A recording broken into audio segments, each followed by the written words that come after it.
Pois então, meus alunos, nós estamos chegando ao final da parte teórica deste conteúdo sobre tributação. Essa parte que é uma parte difícil de ser entendida, é uma parte que exige bastante, não é uma parte trivial, mas ao mesmo tempo é uma parte que nos envolve muito. Ela é uma parte, é um conteúdo, uma temática que se encontra no nosso dia a dia. Para terminar esse conteúdo, nós precisamos ver mais duas coisas. Claro, isso antes de entrar na parte prática do conteúdo de tributação. Quais são essas duas coisas? Base tributária e alíquota. Afinal, o que é uma base tributária? A base tributária, ela identifica o evento gerador do tributo. Isto é o evento que gera o direito à tributação. É o elemento que possibilita que o Estado chegue e cobre o tributo. Existem diferentes bases tributárias. Quais são elas? Primeiro de tudo, o valor da propriedade. Essa é a base tributária, por exemplo, do Imposto Predial e Territorial Urbano, do Imposto sobre Propriedade de Veículos Automotores e do Imposto Territorial Rural, além do Imposto sobre Causas Mortes e Doação. Então, neste caso, o fato de uma pessoa ter a propriedade do bem já é suficiente para que ela tenha que recolher de um tributo, tenha que recolher de um determinado montante monetário para o governo. A segunda base tributária é a venda de ativos reais. Essa é a base tributária, por exemplo, do Imposto sobre a Transmissão de Bens Imóveis, o famoso ITBI. Ou seja, sempre que uma pessoa vender um bem, vender um carro, uma casa, um imóvel, etc., ele terá que recolher, essa pessoa, ela vai ter que pagar este tributo. Terceira base tributária, a venda de mercadorias. Então, sempre que uma loja, que um agente econômico realiza uma venda, realiza uma transação, sempre que ele vender um produto, terá que recolher um tributo. Exemplo de impostos que incidem sobre a venda de mercadorias: ICMS, IPI, Imposto sobre Serviços, CID, Imposto sobre Importação, PIS, COFINS, Contribuição Previdenciária, na verdade só COFINS, a PIS não, Contribuição Previdenciária e Contribuição para o Financiamento da Seguridade Social. Quarta base tributária, fluxo de renda, ou seja, a transmissão de renda, de dinheiro, de uma pessoa para outra pessoa. Aqui nós temos o quê? Quais são os tributos que possuem essa base tributária?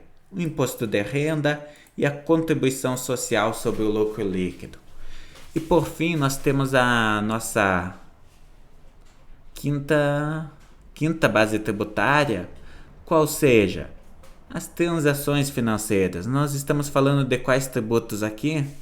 IOF, ou seja, do Imposto sobre Operações Financeiras, e da Contribuição Provisória sobre Movimentações Financeiras, a CPMF.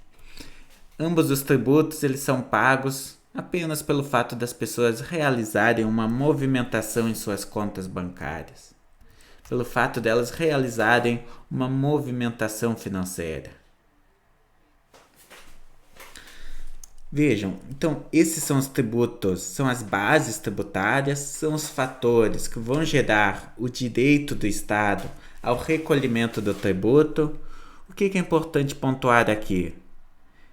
Apesar de eu ter apresentado estes exemplos, existem alguns casos que são bizarros.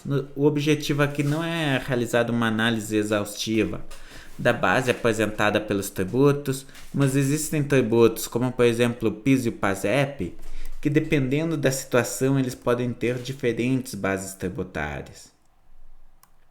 Pode ser tanto faturamento, importação, folha de pagamento, etc. Outro ponto importante, os tributos eles também podem ser discriminados em tributos diretos e tributos indiretos. Os tributos indiretos eles são observados quando o indivíduo que recolhe o tributo para a União é o mesmo que arca com o ônus da tributação. Já o tributo indireto ele é observado quando que o agente que recolhe o tributo não é o agente que arca com a tributação. Ou seja, por exemplo aqui, nós podemos imaginar que existe uma empresa que ela deve recolher um tributo para o governo. Essa empresa, sobre ela, sempre, todo mês, a cada período, que seja 6 meses, 3 meses, 1 ano, etc., existe um tributo que essa empresa ela deve recolher para o fisco. Existe um tributo qualquer aqui. Qual que é a grande questão? Essa empresa, além dela recolher esse tributo para o fisco, é ela que vai pagar do tributo ou essa empresa irá conseguir transferir este tributo para outro agente? No caso dos impostos sobre produtos, ICMS, IPI, etc., as empresas, dependendo das características dos produtos, das características apresentadas pela curva de oferta e pela curva de demanda, este tema nós vamos analisar de forma mais detalhada na aula de Fundamentos de Teoria Econômica, no próximo semestre. Mas o que nós observamos aqui? As características apresentadas, o comportamento da curva de oferta e da curva de demanda vão determinar se a empresa ela vai conseguir transferir o tributo para o consumidor ou não. Ou seja, nós estamos falando de tributos indiretos. Os tributos que incidem sobre os produtos, eles podem, ao menos em parte, serem transmitidos para os consumidores, de tal forma que são tributos tipicamente indiretos, nos quais o agente que recolhe este tributo não é necessariamente o agente que arca, que sofre o ônus da tributação. No caso do imposto de renda, nós temos o contrário. O agente que recolhe o tributo é o mesmo que sofre o ônus da tributação. Ou seja, nós temos um tributo que ele é indireto. Por fim, e não menos importante, nós temos a alíquota. O que é a alíquota? Antes nós discutimos o conceito de base tributária, ou seja, o evento, o fenômeno que dá direito ao Estado de recolher o tributo. A alíquota, ela identifica a proporção da base tributária que será recolhida para o Estado. Por exemplo, uma alíquota, vamos considerar uma alíquota de imposto de renda de 15%. O que isso significa? Qual que é a base tributária do imposto de renda? É a renda. Ou seja, se uma pessoa tem uma renda de R$100, a alíquota de 15% implica que essa pessoa ela deverá recolher 15% da sua base tributária, ou seja, 15% da sua renda para o Estado. 100 vezes 15% é igual a R$15. Ou seja, essa pessoa deverá recolher 15% da sua renda para o Estado. Vejam o que nós temos aqui. Essa alíquota de 15%, ela define exatamente o montante da renda, a incidência, o montante de incidência do tributo. Claro, diferentes tributos vão ter diferentes alíquotas, implicando em diferentes montantes de recolhimento de tributos para o Estado. Com isso, o que nós observamos? Quais são as principais características apresentadas pelo sistema tributário brasileiro? Ele se caracteriza por ser um sistema tributário regressivo, cumulativo, predominantemente indireto, complexo.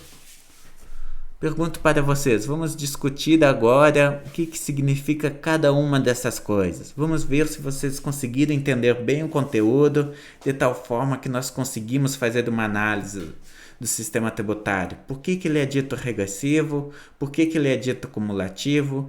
Por que ele é dito indireto? E por que ele é dito complexo?